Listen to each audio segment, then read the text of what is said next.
श्रीमयूरेशस्तोत्रम्। ब्रह्म उवाच पुराणपुरुषं देवं नानाक्रीडाकरं मुदा मायाविनं दुर्विभाव्यं मयूरेशं नमाम्यहम्।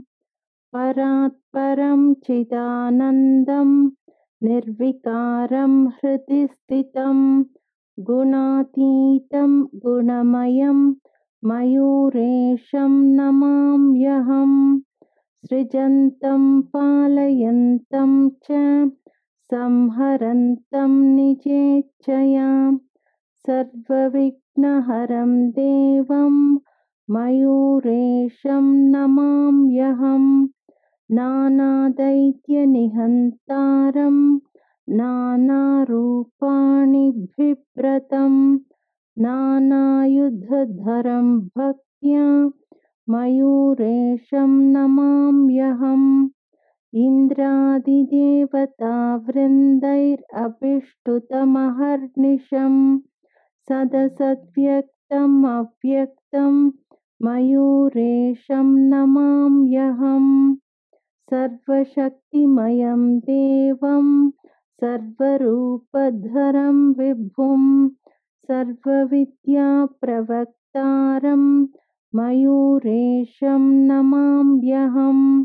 पार्वतीनन्दनं शम्भोरानन्दपरिवर्धनं भक्तानन्दकरं नित्यं मयूरेशं नमाम्यहम्। मुनिध्येयं मुनिनुतं मुनिकामप्रपूरकं समष्टिव्यष्टिरूपं त्वां मयूरेशं नमाम्यहम्। सर्वज्ञाननिहन्तारं सर्वज्ञानकरं शुचिं सत्यज्ञानमयं सत्यं मयूरेशं नमाम्यहम्। अनेककोटिब्रह्माण्डनायकं जगदीश्वरम् अनन्तविभवं विष्णुं मयूरेशं नमाम्यहम्।